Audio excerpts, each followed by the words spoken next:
السلام عليكم ورحمة الله تعالى وبركاته. مرحبا بالجميع وتحية إليكم من جديد. برنامج اليوم هو برنامج كالعادة للإجابة عن أسئلة الإخوة والأخوات المتتبعين الأوفياء للقناة.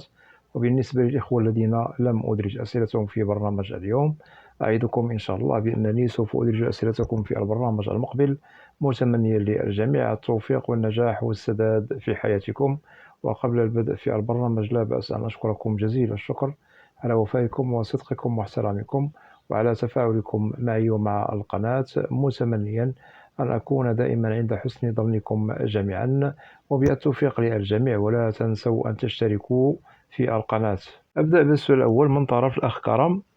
يقول: أخي جلال، الدقيقة 7:35 في هذه الحلقة سألك شخص وقال لك أن إجراءات لم شمل عائلي بأمريكا في هذا الشهر تسير بسرعة. هل هذا صحيح؟ حتى الآن لم أتوصل برسالة القنصلية لموعد المقابلة.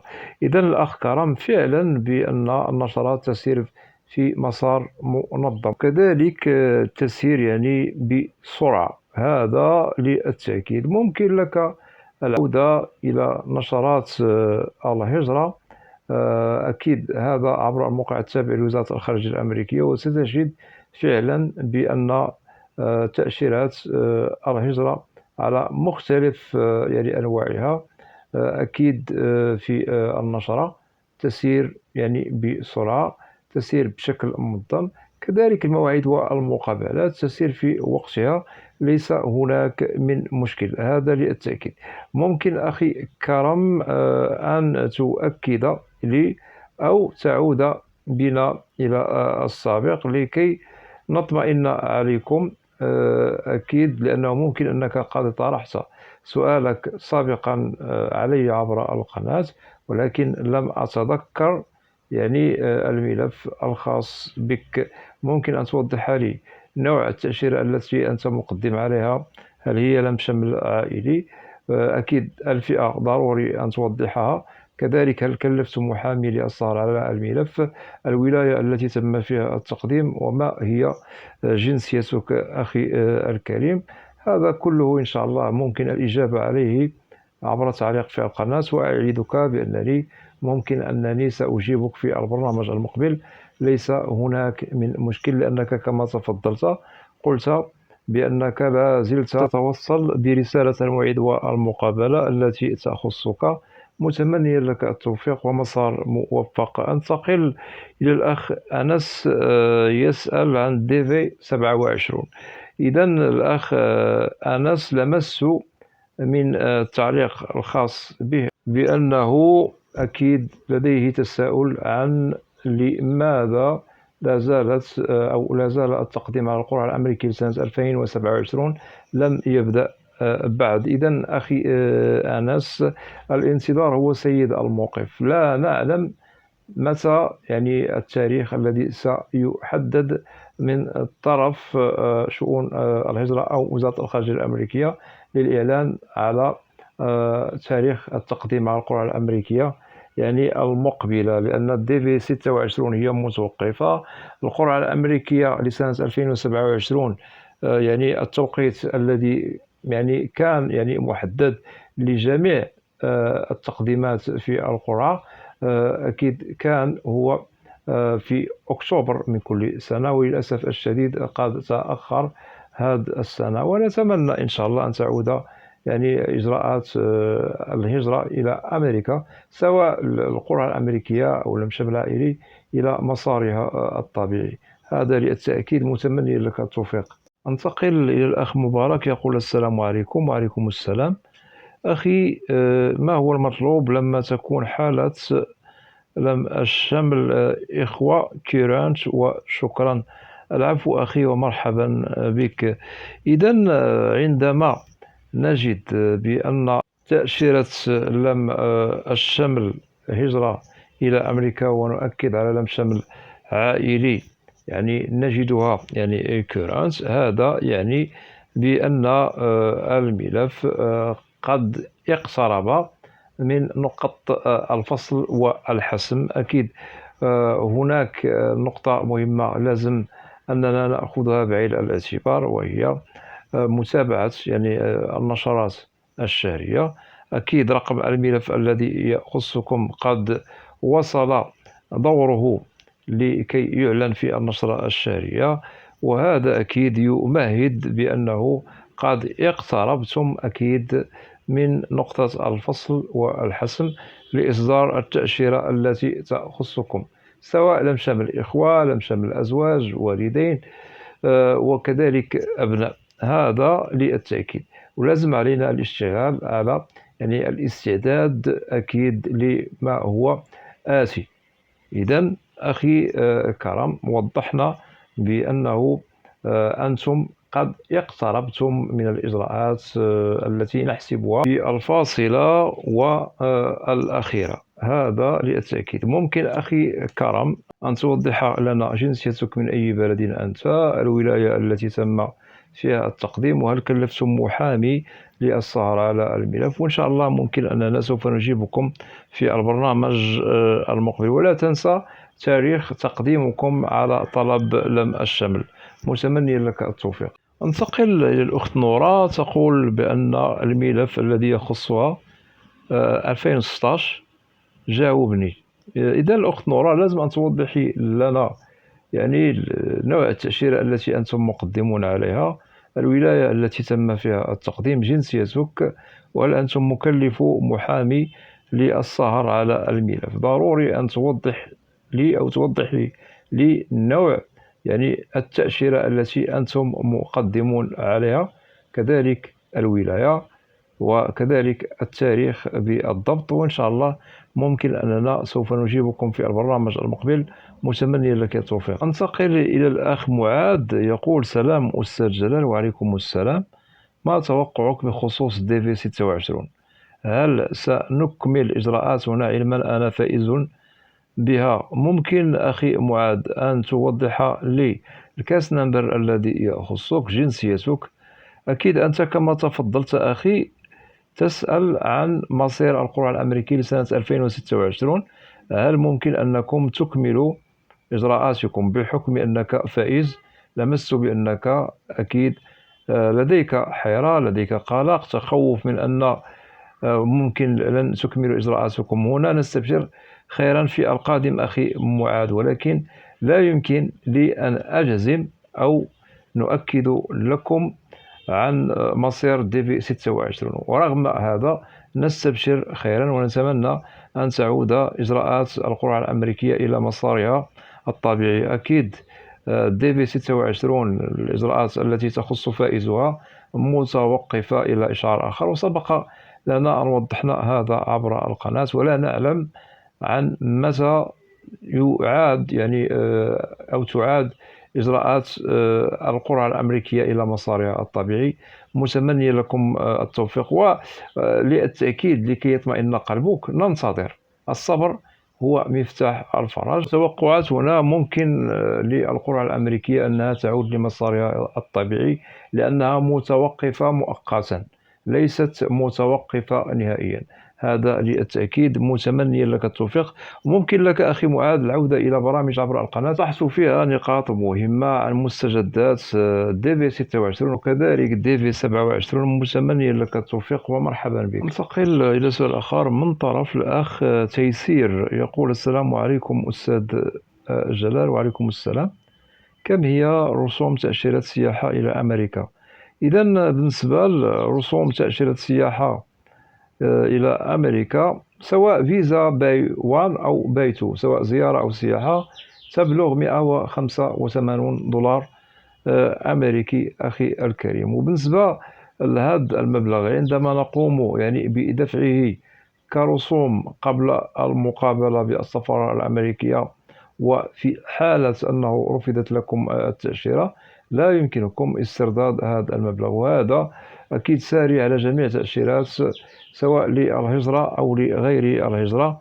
متمني لك التوفيق ومرحبا بك. انتقل إلى الأخت بشرى، تقول: أستاذنا جلال، تحية لك وتحية خالصة لك الأخت بشرى. تقول: بماذا تنصحنا؟ هل نقدم على فيزا زواج إلى أمريكا أم نقدم على فيزا خطوبة؟ إذا هنا الاختيار يظل لكم.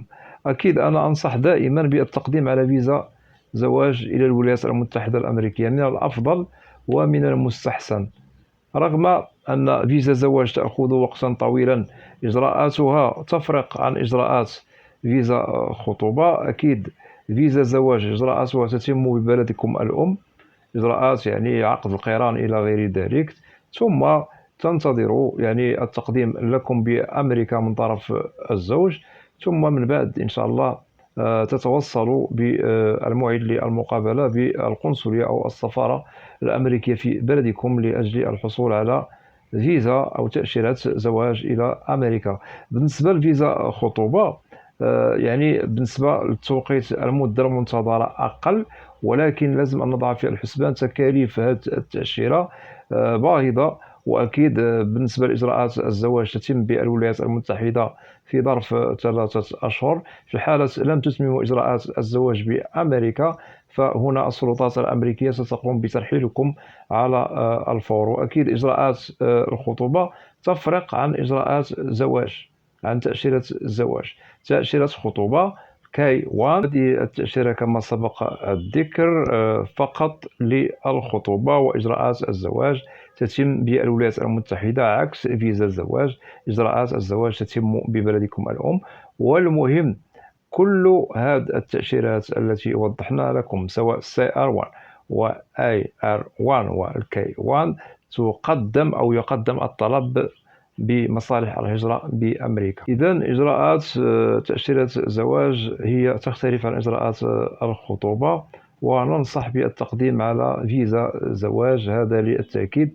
ولكم واسع النظر، وإذا أردت أن تستفيدي أكثر وأكثر ممكن لك العودة إلى برامج عبر القناة، وضحت فيها نقاط ومعلومات مهمة عن تأشيرة الزواج إلى الولايات المتحدة الأمريكية، وكذلك وضحت نقاط مهمة عن إجراءات فيزا الكاي 1 أي فيزا خطوبة بالولايات المتحدة الأمريكية. متمنيا لك التوفيق ومرحبا بك.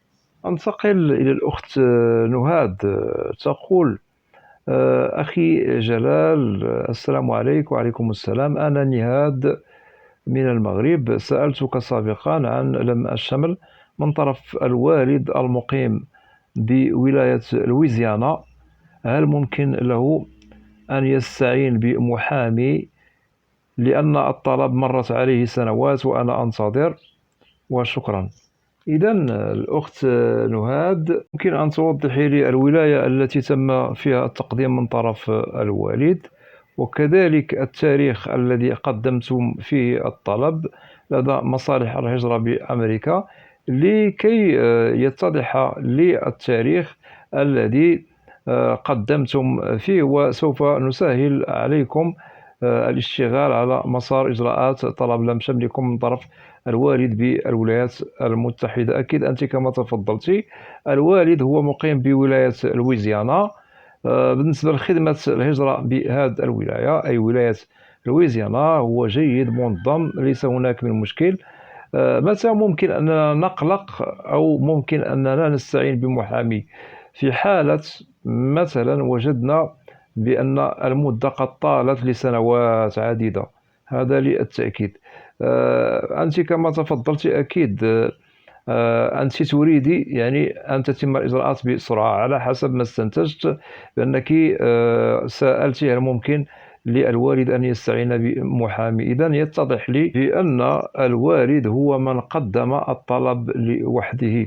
الأخت نهاد، ممكن أن تؤكدي لي هل وصلتم يعني بالموافقة المبدئية من طرف مركز الهجرة والمواطنة؟ لازم أن توضحي لنا هذا، وإن شاء الله ممكن أننا سوف نجيبكم في البرنامج المقبل. ولا تنسي أن تؤكدي لي على نقطة مهمة عن تاريخ تقديم طلب لم شملكم من طرف الوالد بأمريكا، وإن شاء الله سأجيبك في البرنامج المقبل، متمنيا لك التوفيق. أنتقل إلى الأخ مارسيل، يقول: أستاذ جلال، هل ولاية أريزونا مناسبة لمن يريد الهجرة إلى أمريكا؟ إذا أخي، على حسب وضعك وظروفك الاجتماعية قبل الهجرة لازم الاختيار يعني الولاية المناسبة لكم. في حالة مثلا لديك صديق سيستقبلك بأمريكا بهذه الولاية أي ولاية أريزونا. ممكن ننصح يعني بالهجرة لها، ليس هناك من مشكل. وكذلك نقطة مهمة ضع في الحسبان بأن ولاية أريزونا يعني المناخ بها ساخن، هذا للتأكيد، مثلها مثل ولاية تكساس. رغم هذا أخي ننصح يعني بالهجرة إلى ولاية أريزونا. أكيد هي مناسبة، ممكن العمل بها. العمل هو متوفر في مجالات مختلفة، وسبق لي أنني وضحت هذا عبر برامج في القناة عن كل ولاية واقتصادها، نقاط قوة الولاية ونقاط ضعف كل ولاية بأمريكا. ممكن لك العودة إلى هذه البرامج وسوف تجد المعلومات الدقيقة التي ممكن أن تستفيد منها أخي الكريم. إذن ولاية أريزونا أخي ممكن أنني أنصحك للهجرة لها، ولكن دائما قبل الهجرة أنصح الجميع قبل الهجرة إلى الولايات المتحدة الأمريكية لازم اختيار الولاية المناسبة لكم، لازم معرفة نقاط قوتها من حيث الاقتصاد، أكيد أسعار السكن، كذلك بالنسبة لاستئجار السكن، كذلك بالنسبة للمعيشة على العموم، مستلزمات العيش اليومية، الصحة، إلى غير ذلك من الأشياء التي ضروري أن نجدها في أرض الواقع بأمريكا. ممكن أنها تناسب مهاجر ولا تناسب مهاجر آخر، وهذا على حسب ظروف كل مهاجر. أكيد سيلجأ إلى ولاية باسمها بالولايات المتحدة الأمريكية. متمنيا لك التوفيق. تقل الأخت دعاء تقول: سلام على الأستاذ المحترم جلال. وعليكم السلام، كيف حالك؟ والحمد لله، وتشكري على التعليق المحترم. أتمنى أن تكون بخير وأنت من أهل الخير. هل التقديم على لم شمل ينجح 100% للأبناء المتزوجين؟ وشكرا. إذا نؤكد ونجيب بالواضح وبصريح على العبارة: نعم ينجح 100%. وأكيد الولايات المتحدة الأمريكية عندما يعني تجد بأن المهاجر الذي مثلا لديه جرين كارد أو الجرين كارد مع الجنسية الأمريكية تتوفر فيه الشروط المكتملة ويريد لم شمل يعني الأبناء المتزوجين إلى أمريكا، أكيد ستلبي له الطلب في حالة تتوفر فيه الشروط المكتملة. إن شاء الله الأمور تنجح 100%. المهم لكي أختم إجابتي لك الأخت دعاء، مختلف فئات لم شمل العائلي إلى أمريكا، في حالة أنه يعني وجدنا بأن الشخص المعني بالتقديم لأهله تتوفر فيه الشروط مكتملة، سواء لديه الجرين كارد لوحدها أو لديه الجرين كارد مع الجنسية، توفر الشروط والمؤهلات يخول له يعني أن يقوم يعني بالتقديم بأريحية، سواء للأبناء المتزوجين أو الأزواج، أبناء غير متزوجين، الوالدين، الإخوة، تتم الإجراءات بسلام 100%. أما في حالة أنه لا تتوفر الشروط المكتملة في المهاجر الذي يريد التقديم لأهله بأمريكا، أكيد لن ينجح لم الشمل العائلي. هذا للتأكيد. متمنيا لك التوفيق ومرحبا بك. أنتقل إلى الأخ عبد الغني، يقول: أخي جلال، أسأل عن قرعة 2027، هل التقديم فيها انتهى؟ إذا الأخ عبد الغني، بالنسبة للدي في 27 لا زال يعني التقديم عليها لم يعلن بعد من طرف وزارة الخارجية الأمريكية عبر موقعها الرسمي، وسبق لنا أن وضحنا هذا عبر القناة أخي الكريم. إجراءات القرعة الأمريكية متوقفة أخي على العموم، سواء للذين هم فائزون بدي في 26، وكذلك التقديم على الدي في 27 لا زال لم يعلن بعد، أكيد في الموقع التابع لوزارة الخارجية الأمريكية، متمنيا لك التوفيق. وأكتفي بهذا القدر من الأسئلة، متمنيا للجميع التوفيق. وأتمنى من الإخوة والأخوات الذين لا زالوا لم يشتركوا في القناة، أدعوكم للاشتراك في القناة وتفعيل زر الجرس ليصل إليكم كل جديد. ولا تنسوا أن تدعمونا دائما باللايك لكي ينتشر الفيديو على نطاق واسع ولكي تعم المعلومة. وبالنسبة للقناة، محتواها كامل وشامل عن الهجرة والمهاجر إلى الولايات المتحدة الأمريكية بشكل عام وكتعريف. وإذا لديكم أسئلة ممكن طرحها كتعليق، وسوف تجدوا الإجابة عبر البرنامج المعروف في القناة، برنامج أسئلة وأجوبة، لأنني لا أستثني منكم أحدا. وأود أن أشكر جزيل الشكر كل الإخوة والأخوات الذين يقومون بوضع تعاليق محترمة. مرحب بكم جميعا بأسمائكم، وإلى لقاء قريب بإذن الله. والسلام عليكم ورحمة الله تعالى وبركاته.